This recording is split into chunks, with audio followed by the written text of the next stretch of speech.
What will kill our profession is not ebooks, Amazon, or Google, but a lack of imagination. We are in a time where we desperately need to think big. We are in a time where everyone uses the word unprecedented after every other statement. And it's true. That's the worst part of it, right? The worst part of it is we do live in an era where we are faced with enormous challenges, where we are faced with big problems. And this is not the time to shy away from them. This is not the time, if we're going to talk about what the new normal is, the new normal can't be introversion hiding in our shelves, hoping it goes away. If you look at some of the reasons we need to think big, this is from the Adult Education Commission. One of the big challenges where we need big ideas is in how we educate ourselves, how we prepare for this world. We hear all the time that education is vital, that college education is important, that college is the key to innovation, economic development, except that we happened to 2010 was the first time where academic debt surpassed credit card debt in this country. And it is not because we've been paying our credit cards back so well. Since 1982, the percentage growth in different areas. College tuition's at the top at about 450%. Medical care is only 250%. It is costing us more to get healthy, but it costs us a heck of a lot more to get smarter. This in the midst of the most dramatic wage and wealth distribution in this country, that we see that the top 5% control something like 60% of the wealth in this country. We're dealing with the shrinking middle class, that we are in almost a 10% unemployment, over that in certain sectors, so that 1 out of 10 people you know has been laid off. We're in an era of great division in our politics where we're just sort of figuring out, hey, do we really need a federal government? Let's see, right?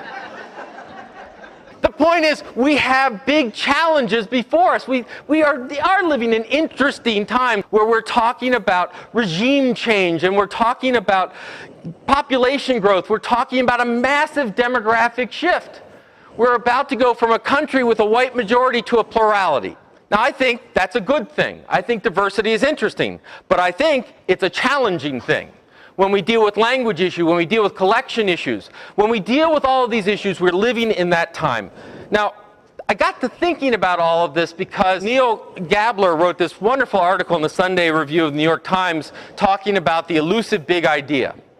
And within it, he talked about we're sort of at the death of ideas, that we're at a post-idea economy. And it was sort of interesting to think about that. Now, he sort of overstates some of the issues, but his basic line is, look, we used to think big thoughts. We used to make celebrities out of our sort of thinkers, and now we make celebrities out of people who are celebrities. So you can challenge it, but it really did get me thinking.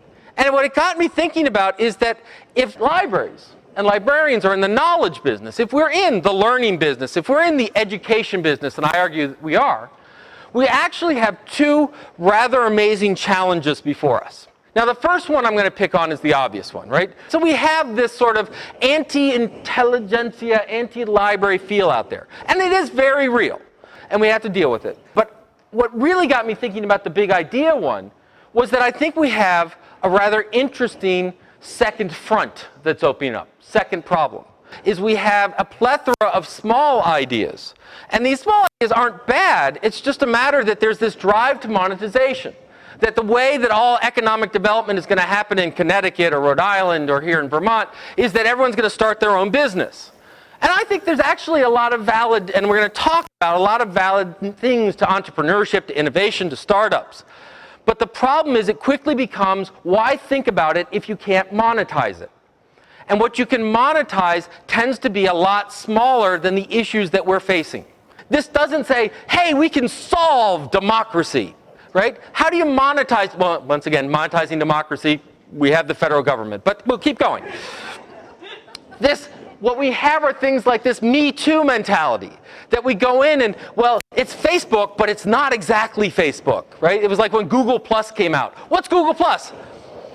Facebook with circles.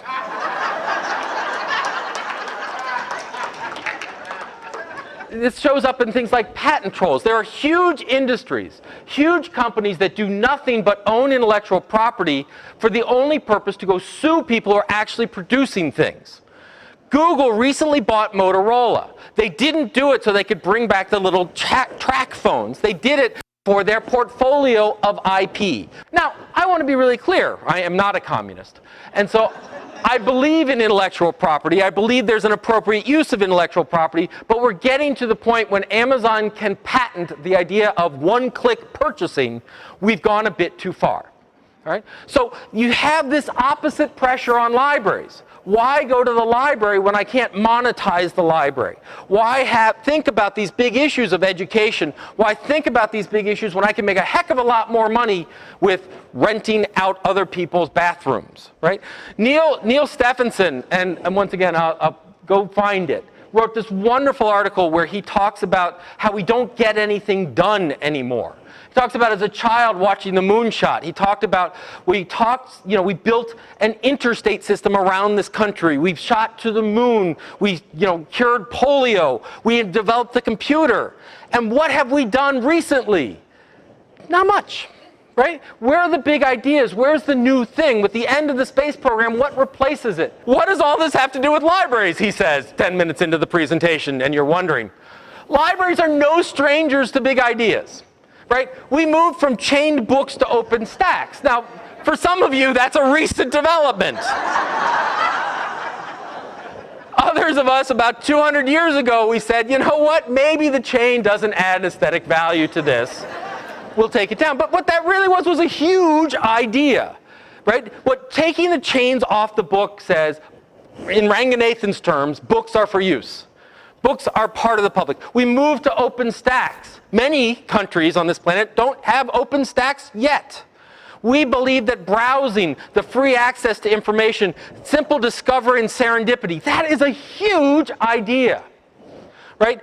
The public library was an enormous idea. To make information a public asset, a public resource that should be accessed without barrier, without censorship, without surveillance. That's an amazingly big concept, right? Worldwide networks of services. When you look at what we've done in sharing information, interlibrary loan, copy cataloging, databases online, the library, your institution, your role, your profession is an enormous idea. And we are the house for these ideas. We are the ones that when we talk about the grand challenges of our society, when we talk about what we want to do, when we talk about the role of the library, we have a space and a reason and a precedent and a mission in big ideas. So I want to just walk you through a couple of what I consider some very important big ideas. The first one is innovation. Innovation is a big idea. There's a difference between innovation and entrepreneurship, right? We tend to use those words together, but they're not. She goes, to be an entrepreneur means that you are willing to take on risk.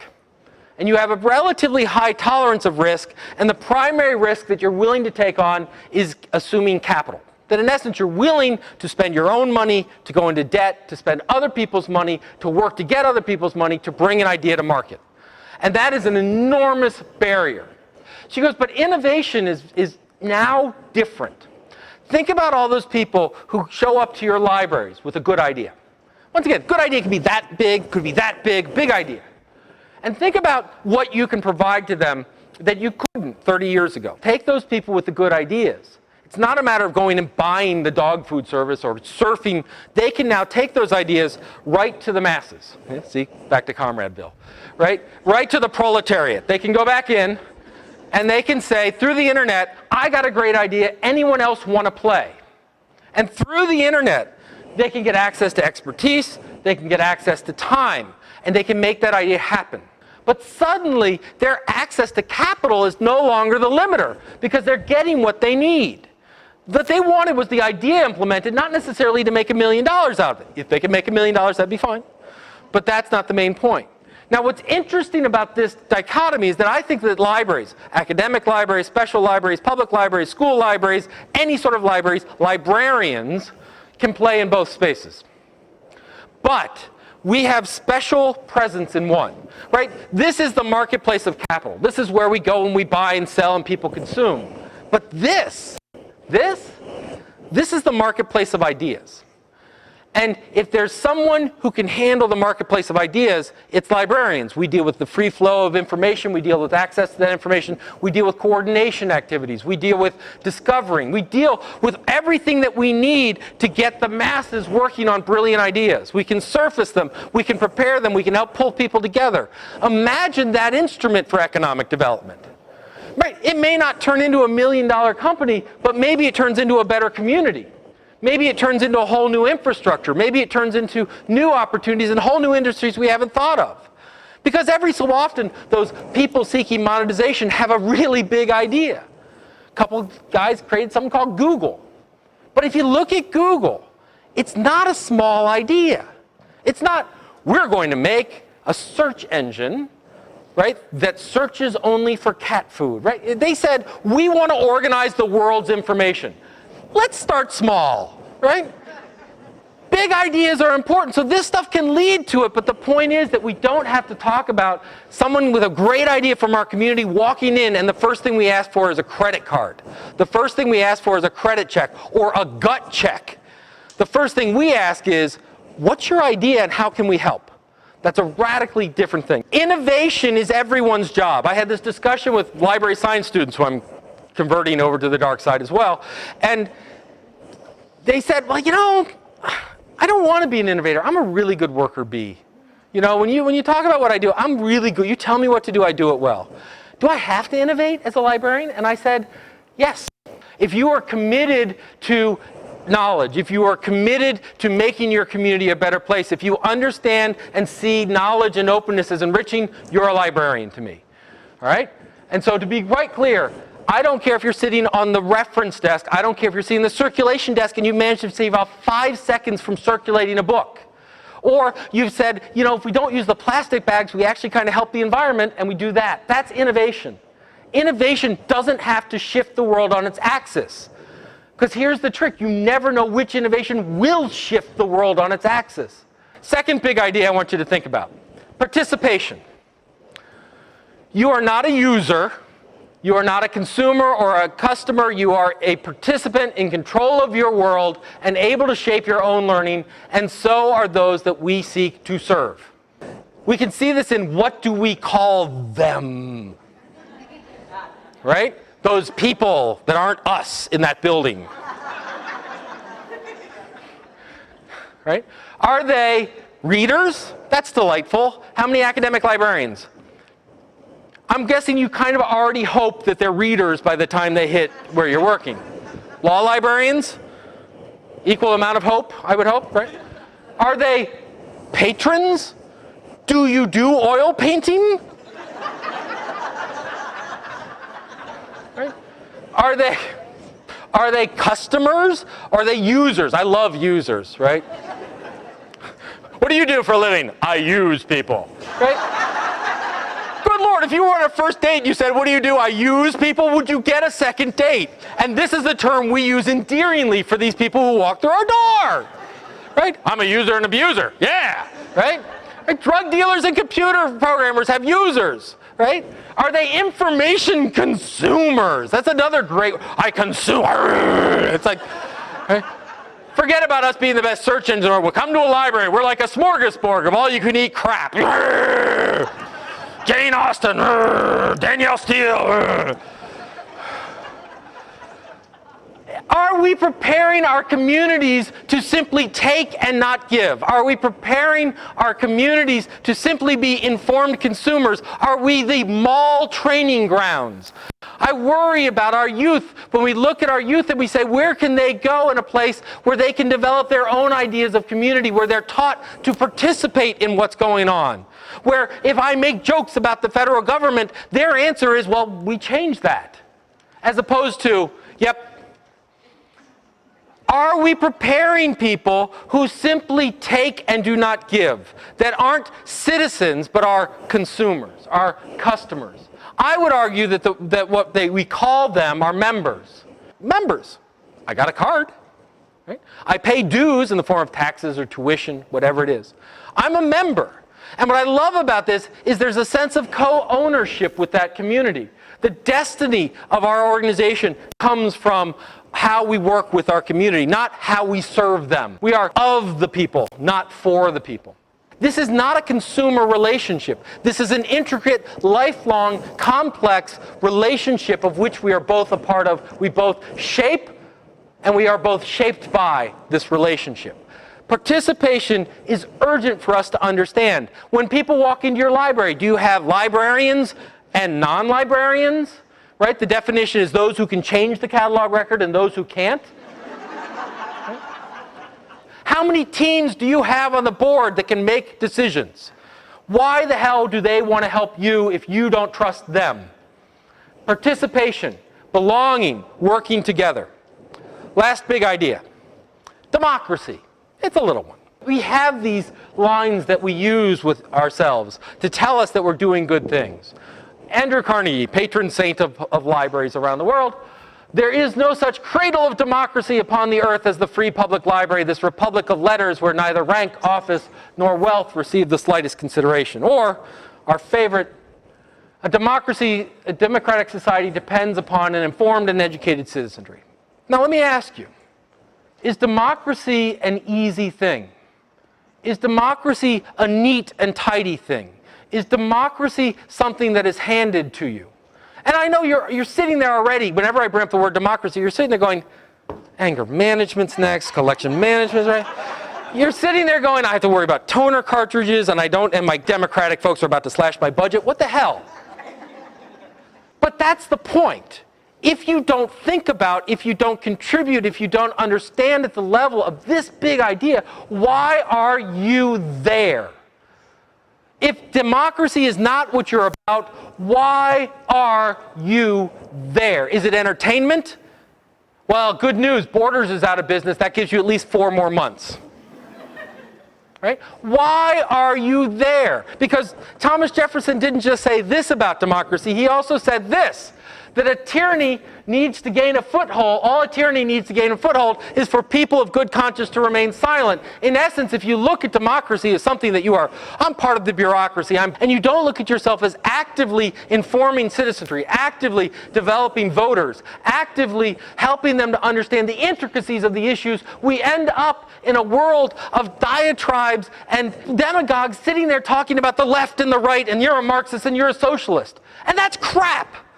And we can't let that continue. Think about this for a moment. As libraries, we are civic and civil organizations, whether we are in the academe, whether we are in public, whether we are in commercial spaces, it doesn't matter. We seek to create a platform for all to participate and involved in. We do not devolve into socialist and these kinds of name-calling. Can't we help society in general figure out how to disagree in a civil way? Can't we help society figure out how to wrestle with issues? Can't we help society understand that really Social Security is a complex issue? That when you go down to a soundbite, you are sacrificing fidelity of understanding, and that is not okay. That's the level at which librarians can participate in a democracy actively. In Egypt, when they saw tyranny and they overcame it, when the Arab Spring spread throughout the Middle East, libraries were an important part of it. This is actually outside of the new Library of Alexandria in Alexandria, Egypt. As these protests in Alexandria got larger and larger and more people involved, and then the security forces and the police started having to manage the protests, looting broke out. People started breaking into businesses, people started breaking in institutions, people started acting in a lawless way. The youth in Alexandria, when they saw this happening, joined hand in hand and surrounded the Library of Alexandria to protect it. Not one rock was thrown at it, not one window was broken. They defended the library. They did it not because it was a pretty building. They did it not because it was actually some sort of symbol of freedom. In fact, Mubarak's wife was on the board of it. They did it because to them it was an aspirational organization that represented what they thought was the best of their culture and society. When they looked at the library, they saw the history, they saw knowledge, they saw learning, they saw openness. They saw a library. In the UK and in the United States, as people have tried to close branch libraries, as people have talked about, we don't have the money for it, they have stood up. They have stood up and they have fought for their libraries. You're not in the book business. You're not in the media business. You're in the aspirational business. Your kindred spirits are not people who sit there and sell books. They are people who fight for freedom. So when you take these big ideas and you combine them, when you take innovation and participation and democracy, you come up with librarianship. It's in our DNA. We were founded in the idea of supporting these institutions. We were founded by the people for the people. This is a big idea, and we need to not shy away from it. Because ultimately it talks about why are we here and why are we librarians? The mission of librarians, the missions of you, whether you hold a master's degree or not, whether this is a part-time job or a full-time job, whether you're doing this for extra time, I don't care. I don't care why you became a librarian. I don't care if you did it because you loved books. I don't care because if you were good at crossword puzzles. I don't care because people said, oh, you're going to be a librarian. How did you know? She loved to read as a youth. I don't care. You're one now. And this is your mission. Your mission is not to maintain the building. Your mission is not to shelve. Your mission isn't even in having a building. Your mission is to improve society. How do we improve society? We do it by facilitating knowledge creation. We don't do it through circulation. We don't do it through access. We do it by helping people learn. We do it in an active way to create knowledge in our communities. Now, some people have taken me to task for this improved society. They say, who are we to know how to improve society? Who gives librarians the right to tell you what society should be? And the answer is no one. And we don't have that right. We work with our communities to define what improve means. What improve means in Westbury, and what improve means in Stamford, and what improve means in Ogunquit, and what improve means in Burlington can be radically different things. But once we as a voice enter into that conversation and ensure that our values of openness, of sharing, of transparency are part of that vision, then we work like hell to improve that society. Other people will say that these statements of improving society, this discussion is radical. I'm seeking to radicalize librarians, that I'm seeking to foment a revolution. Let me be very clear. They are absolutely right. I am seeking a revolution in librarianship, not to take up arms, but to arm ourselves and our communities with knowledge. Not to overthrow the government, but to overthrow ignorance. To bring back big ideas, to talk about what we can be. Horace Mann, another famous New Englander, once said, be ashamed to die until you have won some victory for humanity. I don't care if that victory is that small. I don't care if that victory is that great. It is the struggle for that victory that defines our profession, that sets us apart from small ideas, that sets us apart from those who reject science and ignorance, who sets us apart from those who seek dollar signs instead of community improvement. We are a profession that is here to serve. That is an activist profession. That is a profession that's not liberal, that's not conservative, that's not communist, that's not fascist, that's not any of these simple terms that we throw on them. It is a profession of great complexity and caring. It is a profession that is unusual in the history of mankind for 3,000 years. Librarians have been debating what makes the world better, have been experimenting, have been taking the chains off the stacks, have been spreading the word and believing in knowledge. And that discussion, that conversation, that inheritance is now yours. That inheritance is now yours. What are you going to do with it? Are you going to simply continue what is being done? Because that's not what this conversation is about. Melville Dewey and the person who took off the chains did not sit there and go, this is what we've always done. Instead, they say, this is what we need to do. The conversation, the power of librarianship is not in reifying tradition, it is in tearing it down and coming up with something better, not to dismiss it, to understand that what we've done in the past was important to get us here, but it may not take us into the future. That is the conversation that we must have. That is why we are a noble profession, and that is why we have every liberty, every right, and every obligation to think big.